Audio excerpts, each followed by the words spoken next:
Para receber todas as novidades do canal, inscreva-se e se curtir o vídeo, clique em gostei. Aproveite para acompanhar a Rede Super nas redes sociais. O desemprego aqui no Brasil no primeiro trimestre, agora de 2015, ele chegou até 7,9%, muito alto, que foi o maior desde 2013. E para falar como isso influencia a nossa economia, nós recebemos aqui o administrador Daniel Portugal. Daniel, bom uma dia, honra Serginho. tê-lo aqui no nosso programa. Prazer estar aqui Cara, novamente. bom e melhor ainda, bom revê-lo, né? Algum tempo aí. Não nos víamos só lá na igreja e agora nós estamos aqui. Daniel, esse número crescente do desemprego, isso é extremamente preocupante, visto que a economia brasileira tem passado aí por esses ajustes, essas mudanças e essa recessão.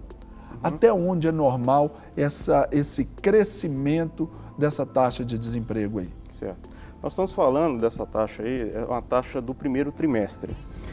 Esse aumento dessa taxa, nesse período, ele é relativamente normal em função do seguinte, no final do ano existe uma melhoria dessa taxa, em que há uma contratação de pessoas para a indústria, primeiramente, e depois para o comércio e também para a área de turismo.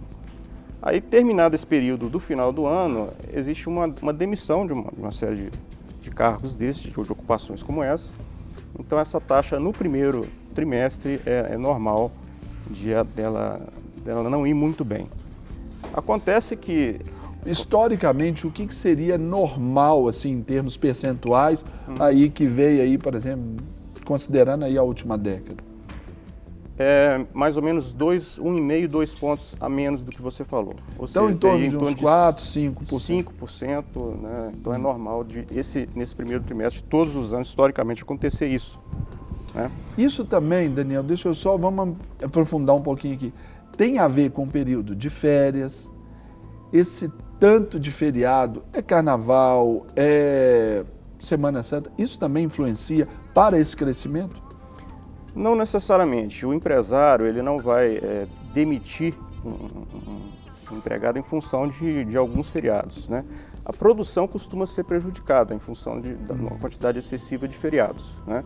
Mas não necessariamente o empresário vai demitir uma pessoa por isso. Ele vai demitir por uma perspectiva mais a longo distanciada, prazo, assim, médio e longo prazo. Entendeu? Uma falta de perspectiva de venda, né, dos produtos. Né?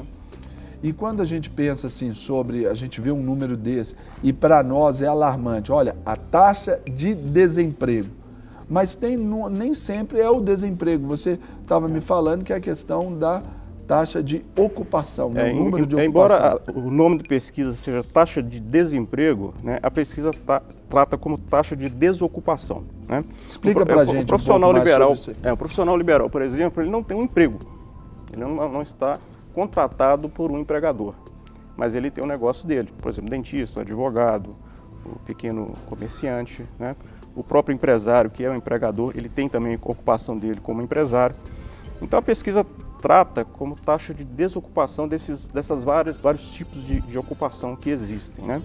Então alguns setores, né, são mais sensíveis a uma crise, né, como essa que nós estamos enfrentando no momento. Então eles demitem mais as pessoas, mas outras ocupações elas apenas reduzem a atividade. Então, por exemplo, o dentista ele pode reduzir a quantidade de clientes, de pacientes que ele atende em determinado período, mas ele não fica necessariamente desocupado. Então nós temos a desocupação ou desemprego, vamos chamar assim o desemprego, né? A pessoa fica sem trabalho, sem renda, e tem também um outro elemento que é a diminuição da renda, né? Da renda média da população, que também está agregado a esse momento. E se a renda ela diminui, o poder de compra também diminui naturalmente, o comércio paralisa e não tendo, aí gera esse ciclo vicioso. Você entende o que pode ser feito, por exemplo, pensando no cidadão comum para reverter isso? A gente sabe que é tempo de não gastar muita grana, é tempo de pensar duas vezes. O que a gente pode fazer até para defender o nosso emprego também? Nós estamos numa economia de mercado, né? Então é o chamado capitalismo. E essas ondas de melhoria ou piora da atividade ou da velocidade da economia são relativamente normais. A gente observa isso, né? Então a economia está bem, a economia está mal, tal. Então é um momento que tende, não sei em que momento da curva que a gente está, né? Se a gente está embaixo, já está começando a subir novamente. Mas se está descendo, se está subindo. Qual o momento ali que a gente está? Mas é um momento de crise. O né? que o mercado sinaliza para a gente, Daniel, dentro disso aí? Que tá, né, já está encontrando esse, vamos dizer, esse vale aí, esse equilíbrio, ou que ainda está nessa descendência? Serginho, é difícil dizer, né? A economia é muito difícil. É né? imprevisível, né? Bastante imprevisível. São muitos elementos e em função de certas incertezas que estão originadas do âmbito político, né? E, consequentemente, afeta o âmbito econômico. Então, isso está um pouco incerto. Né? A gente tem que aguardar, de alguma forma, se proteger, se precaver, né? Como você falou, olha, vamos economizar. O próprio empresário, ele deixou de investir para esse momento, para tentar entender a situação, para no momento que ele se sentir mais segurança, ele voltar a investir. Né? E nós, como pequenos empresários ou empregados, também devemos tomar nossos cuidados. Né? Então é um momento em que a gente deve investir só naquilo que é realmente importante, essencial, e pensar um pouco mais em outros tipos de investimentos, outros tipos de gastos que seriam não tão essenciais. Visando aí, né, a economia, a política de economia hoje sendo adotada, o nosso ministro lá da Fazenda, o Joaquim Levy, ele está lá em Londres, né? E parece que num pronunciamento dele lá, assim, bem atrás, como se fosse num pano de fundo, assim, está lá. O Brasil agora só gasta aquilo que arrecada. Essas medidas que estão sendo tomadas, isso visa esse crescimento, a retomada do crescimento, ou pelo menos assim, para parar com essa inflação, para retomar a credibilidade do mercado internacional, para ajudar a fomentar a nossa economia? Né?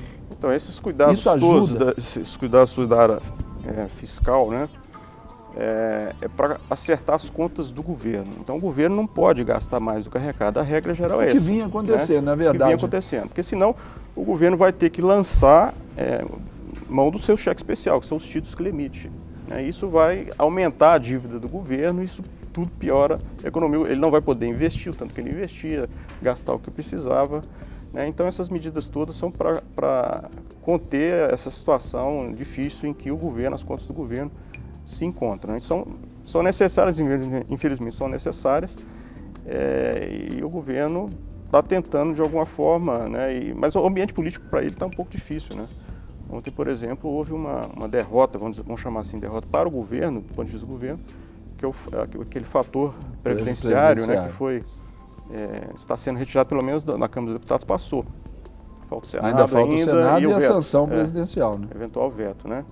Mas isso, se aprovado, isso vai, para as contas do governo, né, isso vai ser um impacto muito grande. Muito forte. E outras derrotas também que ele tem tido. Porque ali, até esse fator previdenciário, quando criado ali no final de 99, 2000, pelo governo FHC, foi justamente para conter aí um pouco dos gastos públicos, né? Principalmente pensando aí com os pensionistas, aposentados e tudo. Não foi isso? Foi ruim para os pensionistas, porque diminuiu muito da aposentadoria de muitos, mas do ponto de vista do governo, das contas, ou da responsabilidade fiscal do governo, podemos dizer que foi correto, né? Eu penso assim, na minha aposentadoria do INSS, ela vai ser prejudicada pelo fator previdenciário, mas se nós pensarmos em termos de contas do governo, foi aquela visão macro, época, né? E tanto é que o governo atual... Mas hoje não seria assim, então, se a gente for pensar, porque se a gente for pensar individualmente, olhando a aposentadoria, então é melhor, a gente completa lá 35 anos, aposenta com teto, o governo paga, a gente está novo, produtivo, isso o governo só desembolsando, e até visto que a população brasileira envelhece cada vez mais. Isso, a gente pensar para nós individualmente, seria uma boa. Mas para o governo, pensando nessa medida econômica, aí foi uma derrota, né? Foi, pelo menos nesse momento, nessa circunstância, foi, né? Você falou uma coisa interessante da gente pensar individualmente, né? Muitas vezes a gente pensa na nossa situação, no nosso futuro, etc. Mas nós estamos num coletivo. Sim. Né? Dificilmente a gente pensa que alguma coisa que, né, possa ser menor para a gente hoje, possa melhorar no coletivo e principalmente o coletivo do futuro, né? Então esse aspecto aí de nós pensarmos como cidadãos e como país, né, como nação, às vezes é um pouco difícil para o brasileiro, parece.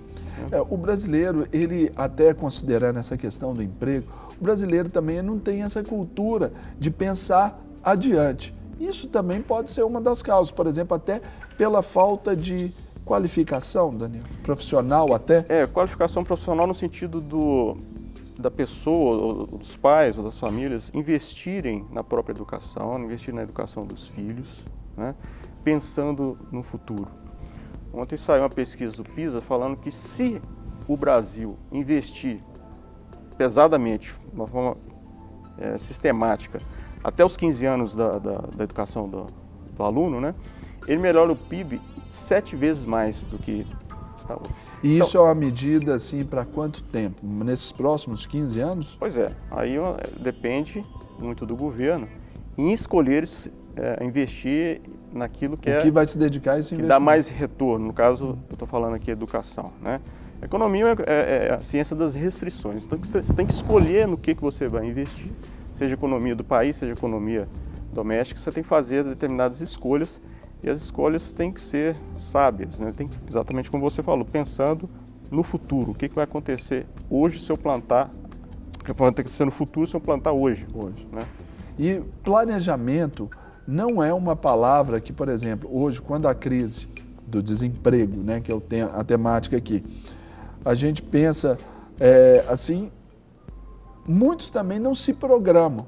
Por isso também ajuda nesse processo de recessão aí.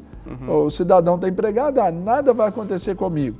Casa própria, a gente conversava aqui outro dia com um especialista e ele estava falando, olha, não é importante você pensar agora se a sua prestação ela vai caber no seu orçamento. Você tem que pensar lá na frente, se lá na frente você vai estar podendo fazer isso. Esse planejamento também econômico, familiar, também Sim. é muito importante ser estabelecido, né? Até visando um possível desemprego, porque isso aí pode cair para todo mundo, né, Daniel? Quando a gente fala de planejamento, a gente está falando das decisões que a gente toma hoje, né, acerca daquilo que vai acontecer amanhã. Então, o máximo de informações e conselhos que a gente puder reunir para tomar essas decisões, para fazer esse planejamento, Sérgio, melhor, né? Ou seja, a gente se aconselhar com especialistas, a gente ler publicações, a gente calcular mesmo, fazer conta, né? São todos elementos, são todas informações que a gente tem que reunir para tomar as melhores decisões hoje, né, daquilo que a gente vai fazer no futuro. Então, a palavra planejamento faz parte da gestão, faz parte da administração, faz parte da economia, tem que fazer parte... De organização, né? Uma das funções da administração é o planejamento, né? Planejamento, controle, a própria liderança, né? Então tem que haver planejamento em qualquer momento, seja na família, seja na sua empresa, né, na sua carreira, tem que haver. Daniel, agora com relação até à criação de novos postos de trabalho, a gente sabe que nos últimos 12 anos foi o principal período agora que nós estamos vivendo de geração de empregos. O que o pessoal de casa pode fazer, né? A gente, todos os dias aqui, a gente oferece o Cine. Vale a pena a pessoa, ali, estou desempregado, não é a minha função, mas eu trabalhar com alguma outra coisa, vou me especializar, vou ampliar meu ramo de conhecimento. Isso é importante nesse momento? Igual nós falamos, existe uma diferença entre emprego e ocupação, né? Então, não necessariamente você, para resolver a sua situação de desemprego, você precisa procurar um novo emprego. Pode, claro, procurar um novo emprego, fazer um concurso público, né? Mas você também tem outras ocupações que são de um profissional liberal, que são de um empreendimento, né?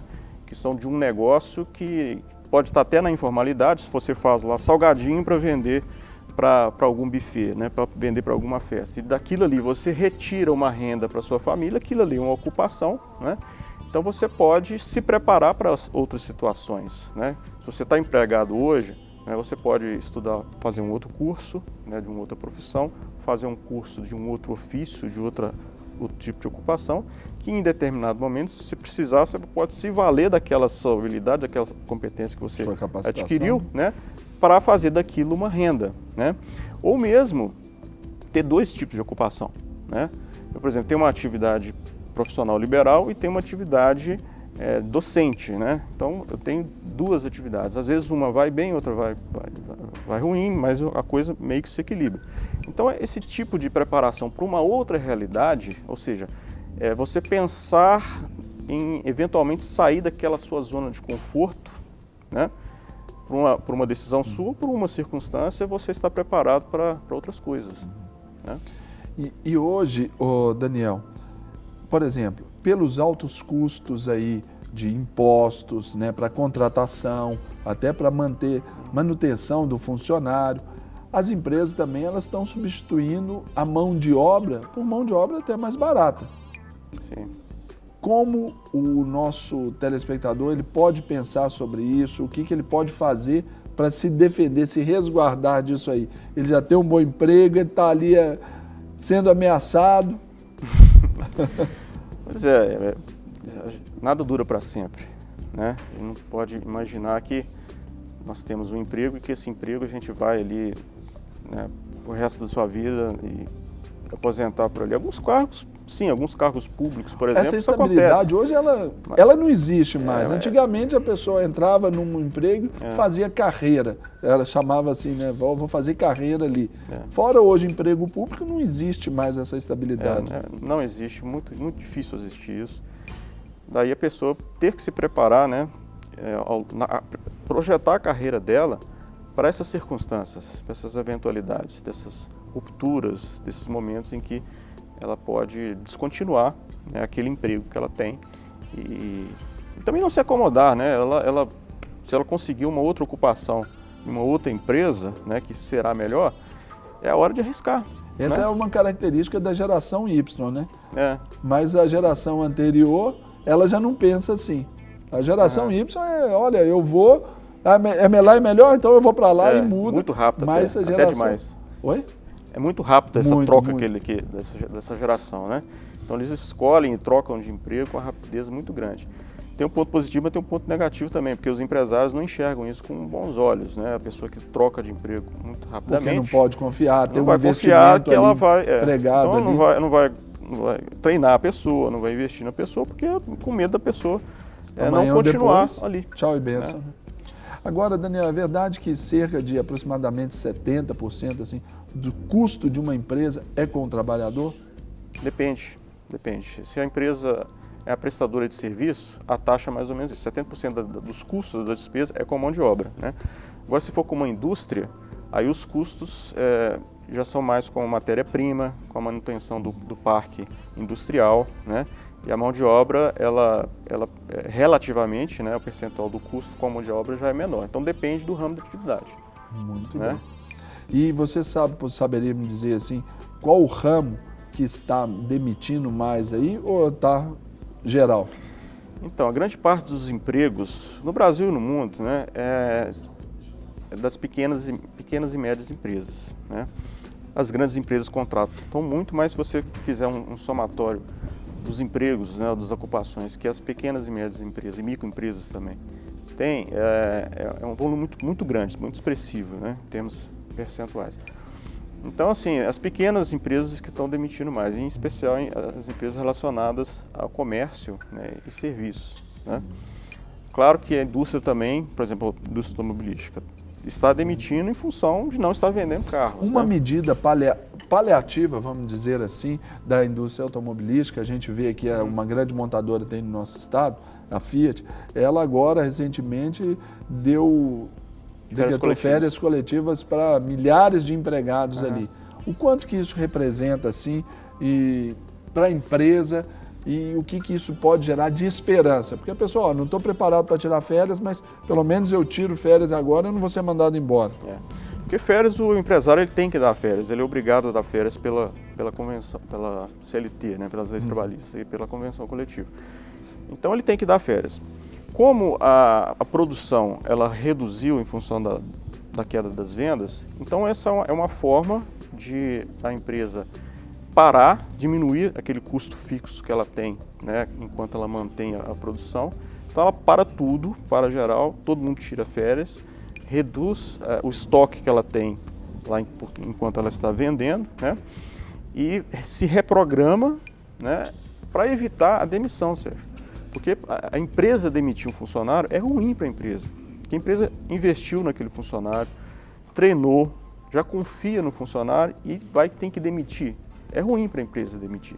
É melhor ela fazer de tudo para ela manter aquele funcionário. No caso, é uma estratégia ali da Fiat em fazer essas férias coletivas para evitar a demissão mesmo. Tá? Porque realmente demitir não é interessante para a empresa.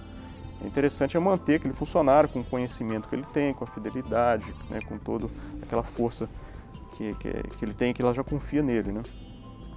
Daniel, para a gente encerrar o nosso bate-papo, que está muito legal, eu gostaria que você deixasse para o nosso telespectador o seu recado final. É tempo para desanimar? Pois é, lá em Tiago, capítulo 1, fala assim, tende por motivos de alegria o passar por muitas tribulações, provações. Porque confirmada a sua fé, isso traz perseverança, não é isso, Sérgio?